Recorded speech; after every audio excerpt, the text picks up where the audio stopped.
Hello everyone, I'm here today because it's time for another weekly reads. And this week I have been honestly taking it easy. It has been quite difficult emotionally. The booker has been finished since Tuesday. Well, not the booker, but like the shortlist has been announced.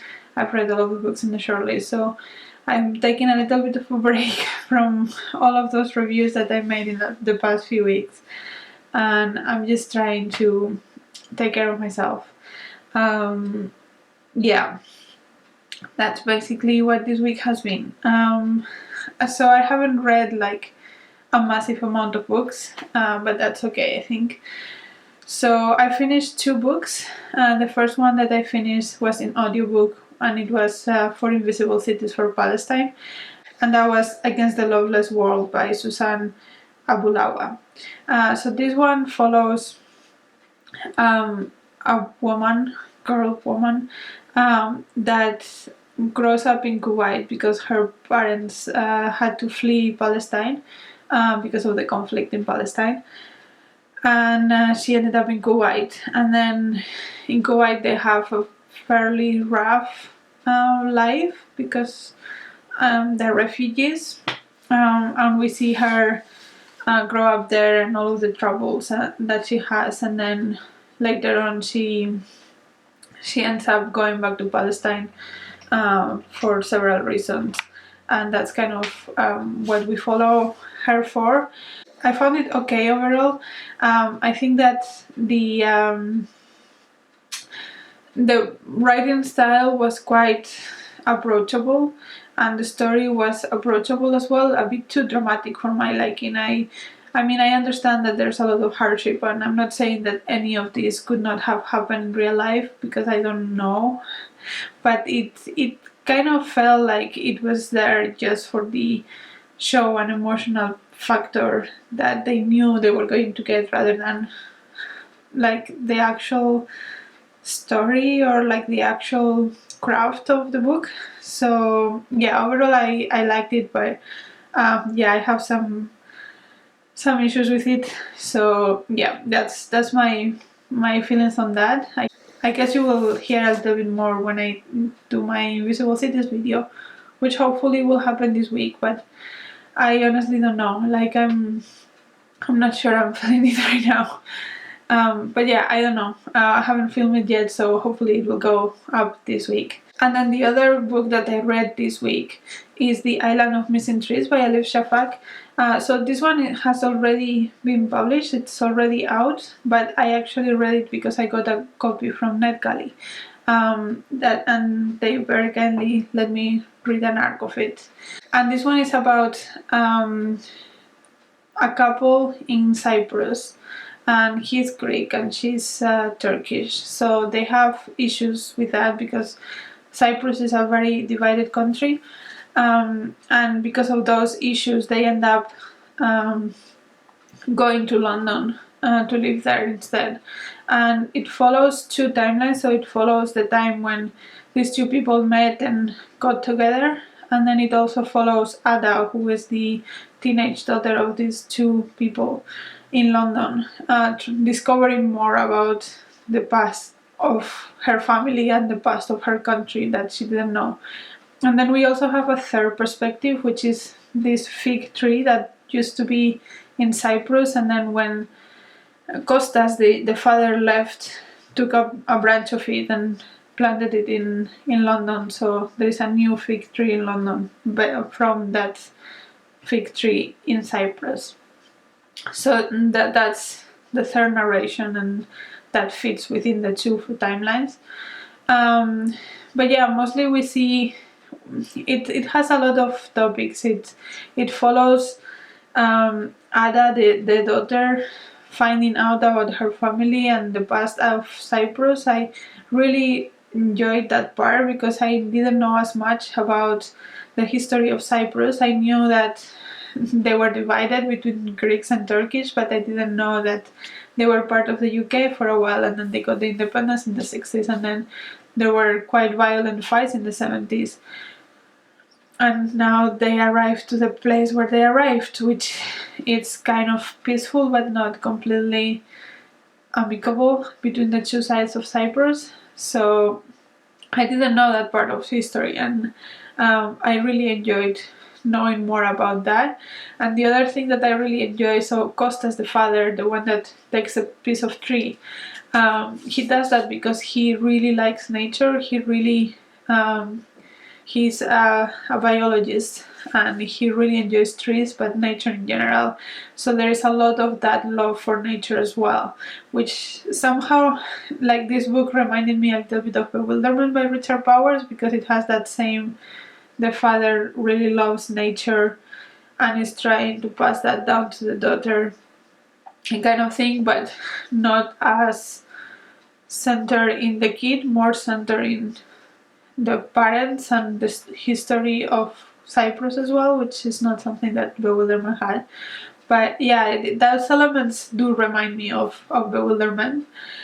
And then there is also the fact that the mother was an alcoholic, and she killed herself at some point. It's not very clear if it's suicide or not, but she did do things to herself that ended up in her death.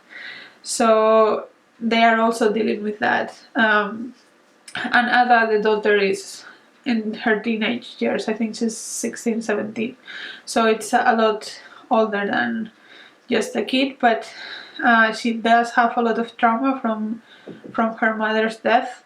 So we also follow that relation, and like what she did, what Ada felt in that moment.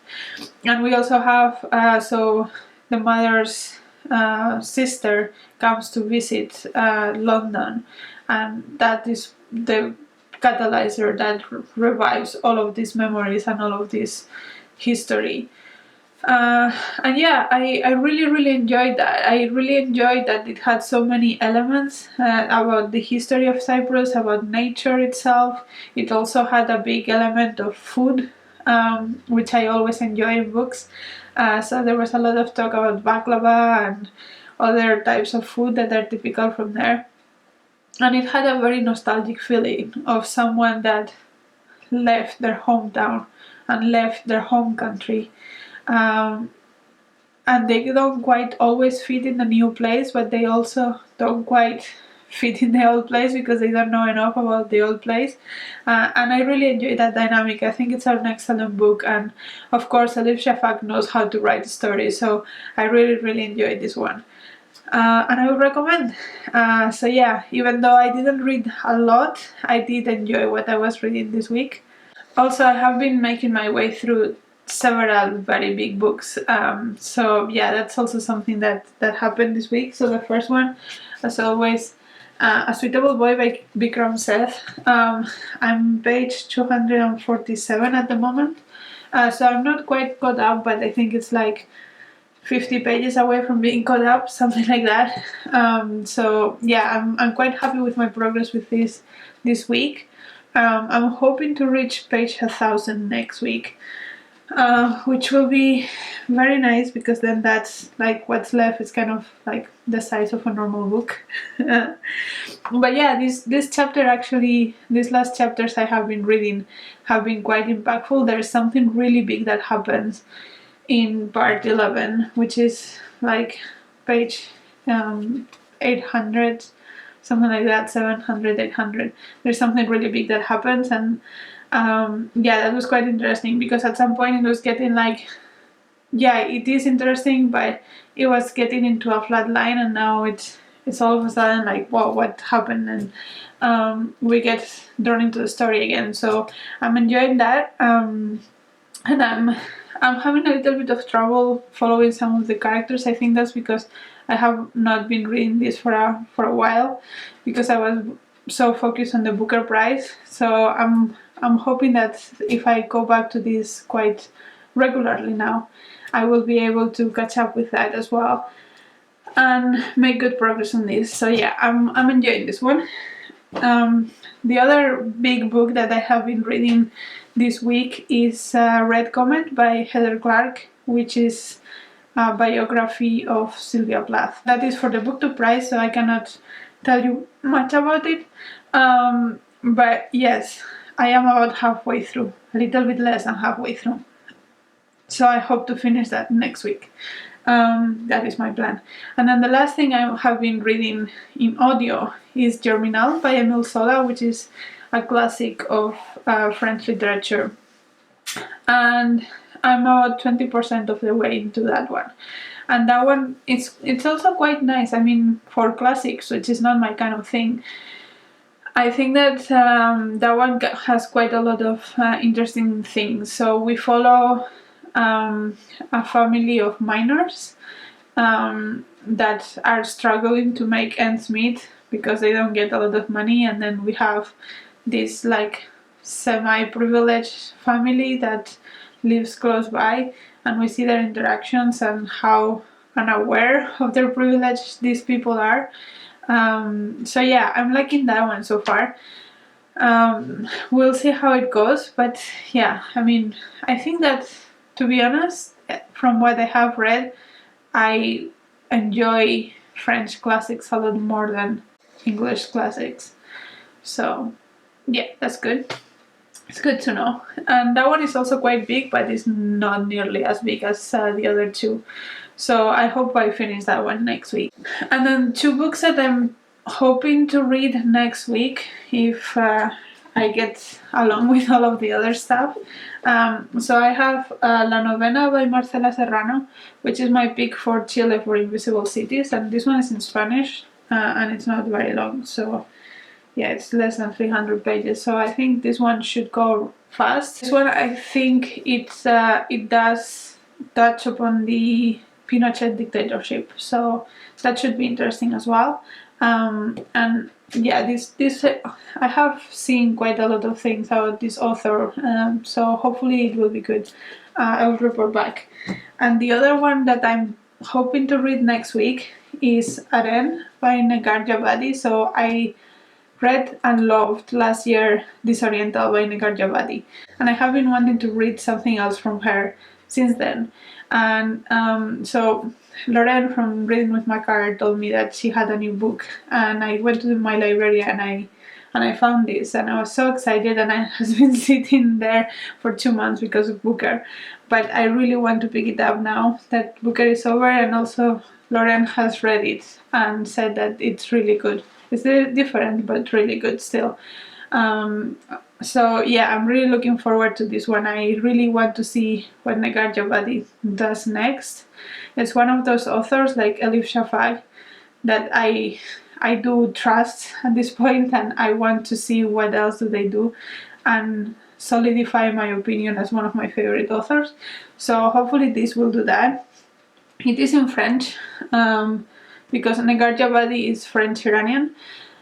So this one is in French, and I mean, my French is okay, but it might take me a little bit longer than I expect to read, but hopefully I will manage. I think French, so I think reading wise, Spanish and English are my best languages, and then French and then Dutch. So this one is okay, I think. I'm really looking forward to see what she does here. So I'm hoping to at least start this next week. I don't know if I will finish it because this one is a little bit chunkier, but at least start it because I really need to get onto this because I have it from the library for a while and I have been dying to read it since. So yeah, and those are my plans for next week. And yeah, as I said, I'm hoping to make some more videos next week, but we will see. Yeah, Booker has been a bit overwhelming this year, in the sense of making videos and making everything happen, but at the same time none of the books were like did blow my mind. I think that the selection was on the weaker side this year. So I'm also contemplating if I want to do Booker next year. I think it depends on the list of books that come out. But yeah, those are things that I have been debating with myself about this week, and we will see what happens. I haven't made any decision, and yeah, we will see. I hope you enjoyed this video. Let me know if you have read any of the things I've mentioned. Let me know if you have read anything interesting this week. And until next video, bye!